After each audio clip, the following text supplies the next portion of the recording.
So let's continue this contrast and compare exercise.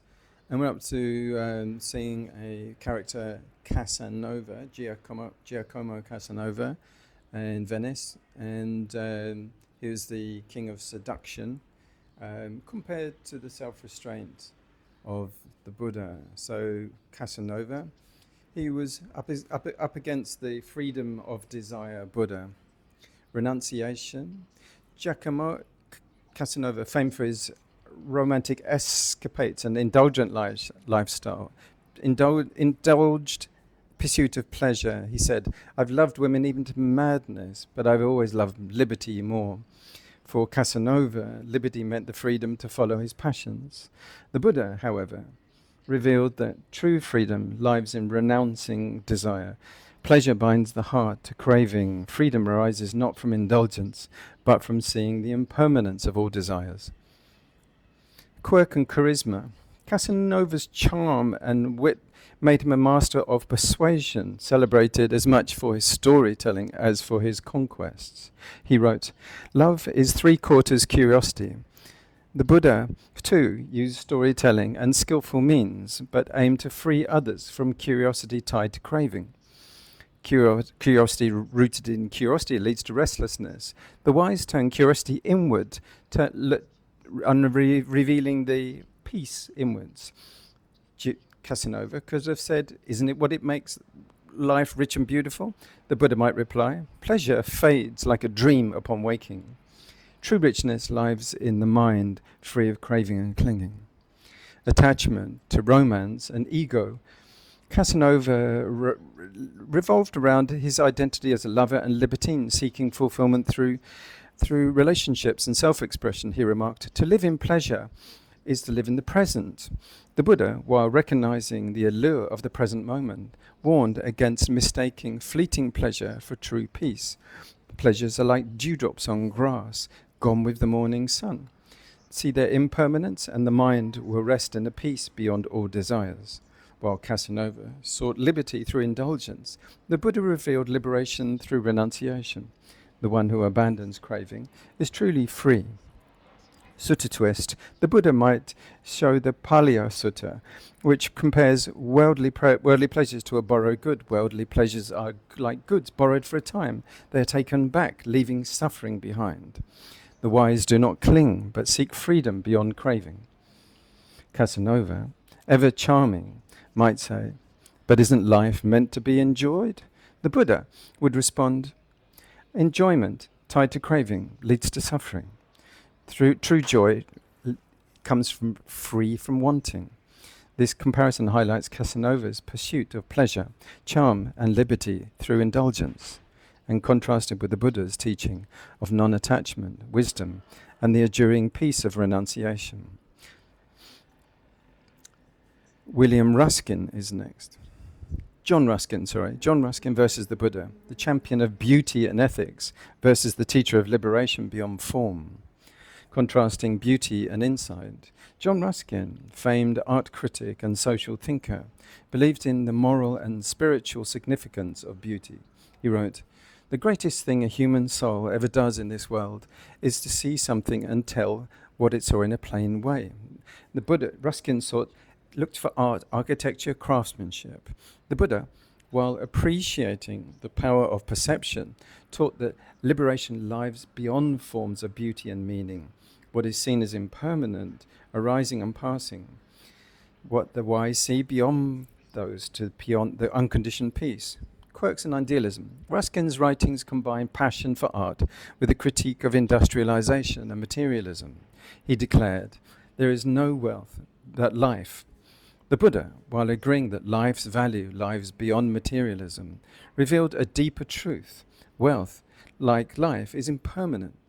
The wise let go of all clinging, finding peace beyond gain and loss.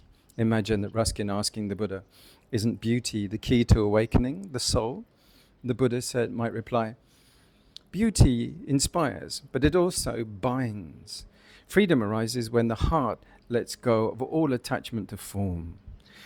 attachment to reform and the ideal. Ruskin's ideal was a mark for a desire to reform society through education and the arts, linking beauty to moral integrity.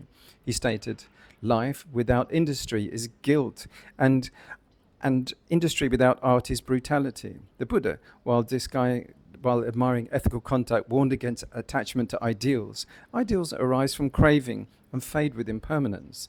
The wise act with compassion, but are unbound from any system. Moral sought that system through reform, but the Buddha found peace not through creation, but through cessation of all craving. Sutta twist, the Buddha might share the Mahādukkhakkhandha Sutta, which explains how attachment to aesthetic pleasures leads to suffering. What is beautiful attracts, but it fades. The wise see the impermanence of all forms, finding freedom beyond the senses. Ruskin, ever the idealist, might say, doesn't beauty bring us closer to truth? The Buddha would respond, beauty points to truth, but it is not truth itself. See beyond form, and the heart will rest in peace unshaken. This comparison contrasts Ruskin's passion for beauty, morality, and reform with the Buddha's teaching of insight, non-attachment, and liberation beyond form and ideals. David Hume is next. David Hume versus the Buddha, the empiricist of skepticism versus the teacher of direct insight. Contrasting reason and liberation, David Hume, philosopher and empiricist, challenged traditional notions of causality, self, and religious belief, stating, a wise man proportions his belief to the evidence. Hume valued reason and observation as tools for understanding life. The Buddha, while advocating clear observation, taught that ultimate liberation arises not from reason, but from transcending all conceptual frameworks. The wise see through evidence and concepts and realize the unconditional peace beyond them. Quirks. Hume questioned the certainty of knowledge and the self, and famously arguing, when I enter intimately into what I call myself, I always stumble on some particular perception or other. I never catch myself at any time without a perception. The Buddha, or two, rejected the idea of a permanent self, teaching the self is a bundle of perceptions and conditions, arising and ceasing. Seeing this truth, the wise let go of all clinging. Imagine Hume asking the Buddha if the self is an illusion. Well, all held together, what about the whole? The Buddha might say, experience is like a flame arising from conditions, not bound to anything.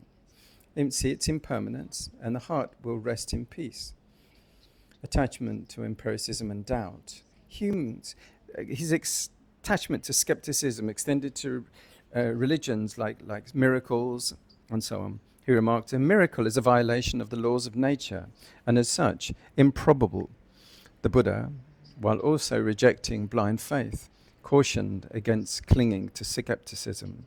Doubt is a hindrance if it binds the mind. Wisdom sees through everything.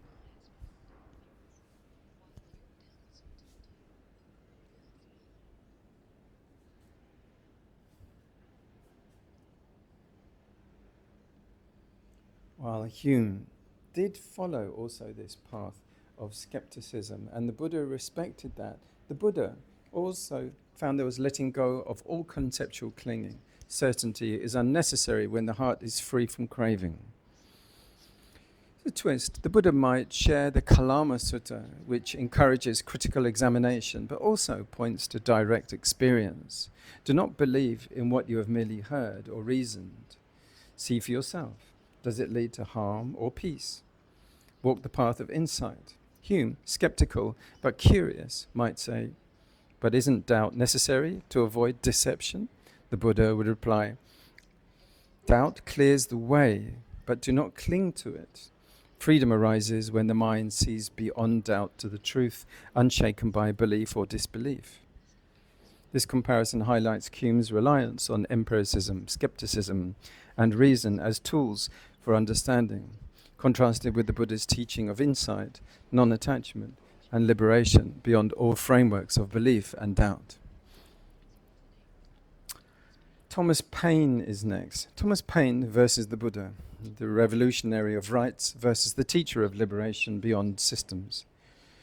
Contrasting rights and liberation, Thomas Paine, political philosopher and author of Common Sense and the Rights of Man, championed the equality of all people and the rights to freedom, justice and democracy. He declared, "The world is my country, all mankind are my brethren, and to do good is my religion." Paine's vision was rooted in the reform of systems for the betterment of humanity. The Buddha, while also advocating compassion and equality, revealed a path beyond systems entirely. Systems rise and fall, bound by impermanence. True freedom lies in letting go of all systems, resting in their unconditioned peace. Paine's bold ideas place him at odds with institutions, famously stating, "The long habit of not thinking of the wrong thinks of the wrong, gives a superficial appearance of being right." Both of them challenged systems, but the Buddha focused on inner transpiration. The mind clings to views. Seeing clearly lets go. Imagine Paine asking the Buddha, "Isn't it our duty to fight for justice in this world?" The Buddha might reply, "Just as that brings temporary relief, when the mind is free from craving, it gains liberation."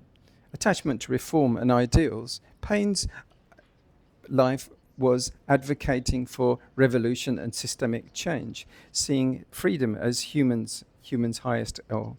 The duty of a patriot, true patriot, is to protect its country from its government.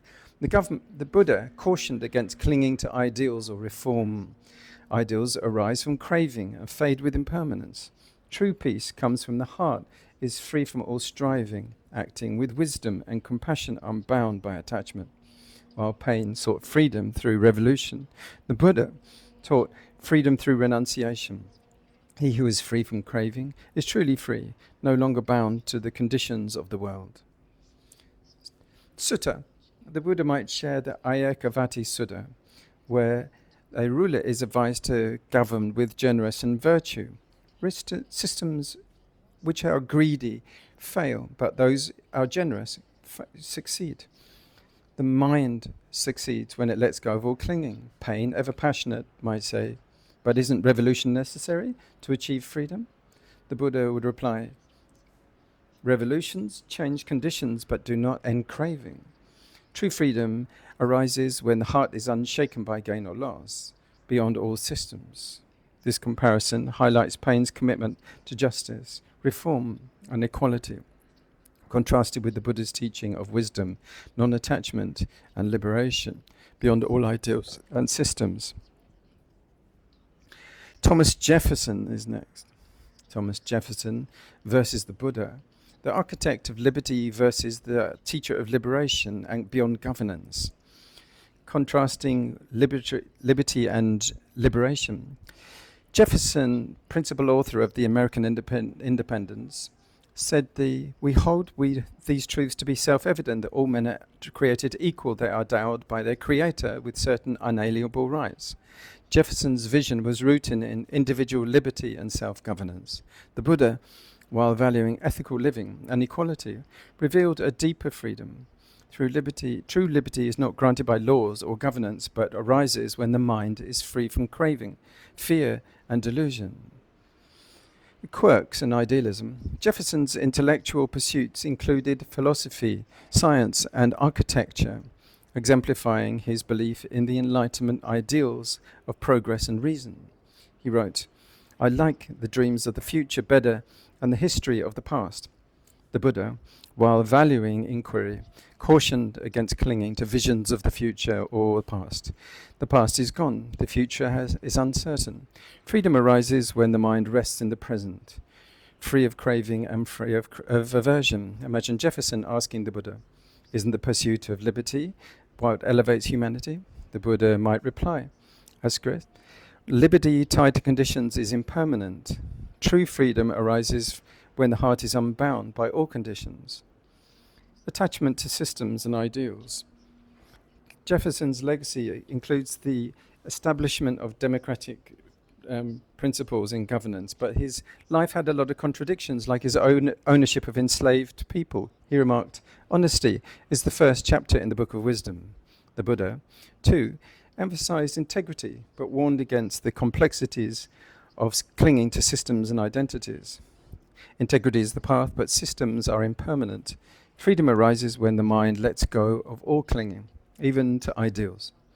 While Jefferson sought to build a framework for human building, the Buddha pointed to liberation that transcends all frameworks.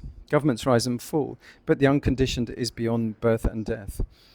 Twist, the Buddha might share the Kuddhadanta Sutta, which discusses the limitations of governments and sacrifice. The wise ruler governs with generosity and wisdom, but truth, peace is not found in governance, but by in the cessation of craving.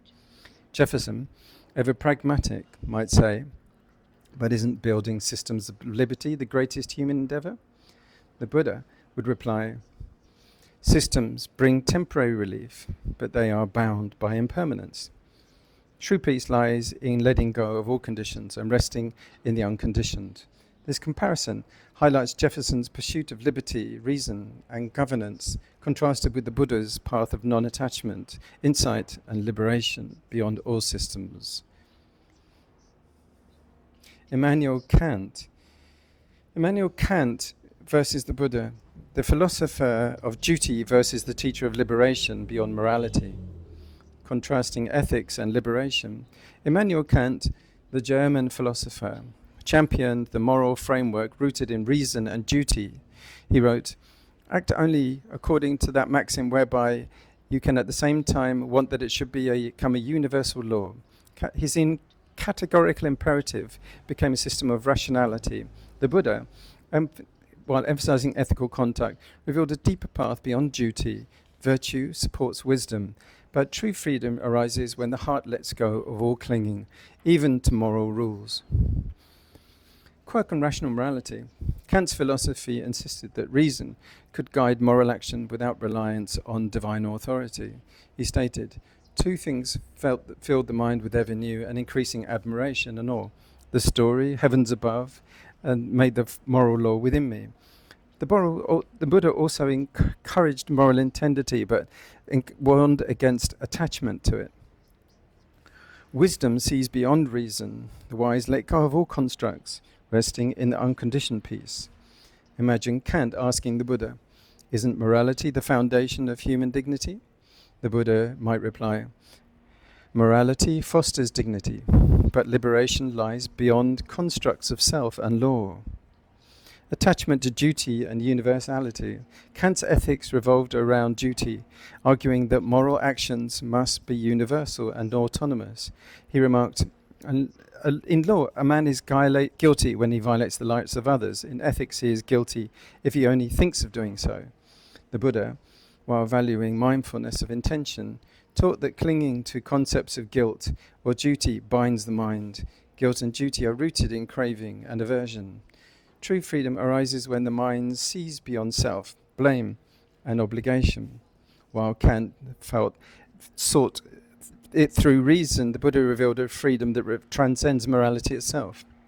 Virtue is a raft to cross the flood, but do not cling to the raft once you have reached the far shore. The twist, the Buddha might share the Dhammapada 183, which outlines the essence of ethical conduct. Do no harm, cultivate good, and purify the mind. This is the teaching of all Buddhas. Kant, with his dedication to rationality, might respond, but isn't rational morality the highest form of human reason? The Buddha would reply, reason guides, but it also binds. Freedom arises when the heart transcends reason, resting in the peace of wisdom unshaken by thought. This comparison contrasts Kant's moral framework and dedication to duty with the Buddha's teaching of insight, non-attachment, and liberation beyond all constructs of morality and reason.